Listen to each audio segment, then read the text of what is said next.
Hello बच्चों, let's read the question. Question say that find the sum of the term of an infinite decreasing GP in which all the terms are positive. The first term is 4 and the difference between the third term and the fifth term is 32 upon 81.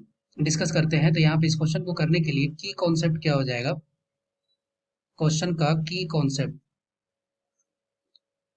यहाँ पे question का की concept हो जाएगा कि अगर सम of infinite term चाहिए GP का, तो उसका क्या फॉर्मूला होता है? उसका फॉर्मूला होता है ए अपॉन 1 माइनस आर, जहां आर का कंडीशन क्या है कि ये लेस देन 1 होना चाहिए। ओके, इस बेसिस पर हम लोग इस क्वेश्चन को सॉल्व कर सकते हैं। या फिर एक और प्रॉपर्टी यूज करेंगे कि अगर ए एन हो, अगर जीपी का निकालना हो, तो इसका क्या फॉर्मूला होता है? ए होता है A R to the power N minus one. A क्या है? First term. आर क्या है? Common ratio. एन क्या है? Number of term. इसके बेसिस पर हम लोग इस क्वेश्चन को सॉल्व कर सकते हैं। तो गिवन में देखते हैं, बोल रहा है क्वेश्चन में कि सबसे पहले बोल रहा है कि फर्स्ट टर्म जो है ये 4 है। इसका मतलब a इज इक्वल टू क्या है? a इज इक्वल टू है 4। बोल रहा है difference between third and fifth. अब थर्ड एंड फिफ्थ का जो डिफरेंस है, तो थर्ड टर्म क्या हो जाएगा? यहाँ से A R to the power 3 minus one, इसको डायरेक्ट में लिख सकते हैं क्या? ये लिख सकते हैं 4r स्क्वायर माइनस, और ये क्या हो जाएगा? ये हो जाएगा 4r to the power 5 minus one. क्या हो गया? ये हो गया 4। और इसका वैल्यू क्वेश्चन में दिया हुआ है कि 32 अपॉन 81, ये वैल्यू दिया है। अब हम लोग यहाँ से 4 कॉमन लेके इसको अगर सॉल्व करते हैं, तो यहाँ से हो जाएगा R square minus R to the power 4 and this is equal to 8/81। 8/81 आया। अब फिर यहाँ से क्या करेंगे? क्रॉस मल्टीप्लाई करेंगे। तो हम लोग ऐसे लिख सकते हैं, और इस आर टू दी पावर 4 को इस साइड लेकर के मतलब पॉजिटिव लिखते हैं, तो हमारे पास फाइनल इक्वेशन क्या आएगा? ये आएगा 81 R to the power 4 minus 81 R square plus 8 and this is equal to 0। अब हमें क्या है? अब हम क्या करेंगे? यहाँ से इक्वेशन को सॉल्व करेंगे इस तरह से कि अगर हम लोग ये 81 आर स्क्वायर है, इसको इस तरह से स्प्लिट करेंगे कि प्लस माइनस करने पे माइनस 81 आर स्क्वायर आए, मल्टीप्लाई करने पे 81 into 8 R to the power 4 आ जाए। जब इसको सॉल्व करेंगे तो हम लोग यहाँ से क्या लिख सकते हैं? यहाँ से लिख सकते हैं 81 R to the power 4 minus 72 R square minus 9r square, और प्लस में हो गया 8 and this is equal to 0। ये वैल्यू आया।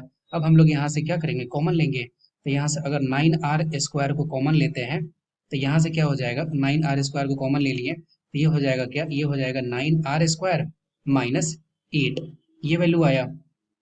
और यहाँ पे क्या हो जाएगा? अगर यहाँ पे -1 को कॉमन ले लेंगे, तो ये हो जाएगा 9r square minus 8 and this is equal to 0। ये वैल्यू आ गया।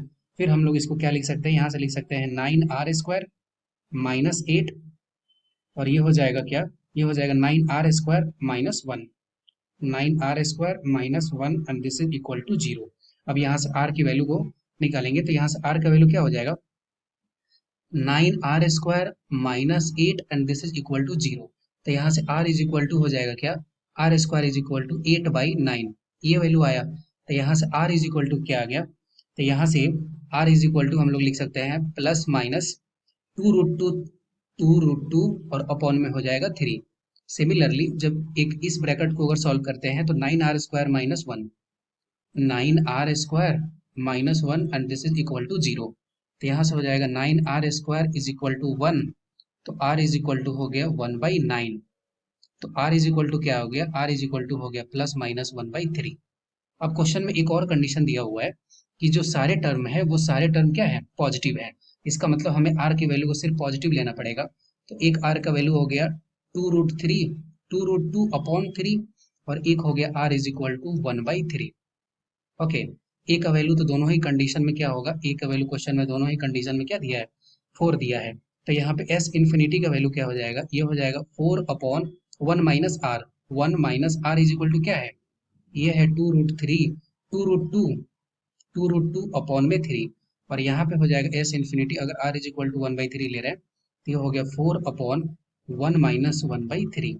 सॉल्व करेंगे तो यहाँ से हो जाएगा S infinity is equal to 4 into 3, ये क्या हो गया? ये 12 अपॉन 3 माइनस 2√2, और ये हो जाएगा S infinity is equal to, इसको ये क्या हो जाएगा? 12 अपॉन, ये हो गया 3 माइनस 1 दैट मीन्स 2। इसको जब सॉल्व करेंगे तो ये आ जाएगा 6। तो यहाँ से S infinity is equal to क्या आ गया? एक आ गया 6। अगर वैल्यू क्या है? वैल्यू अगर R is equal to 1/3, A is equal to 4, और ये वैल्यू हो गया।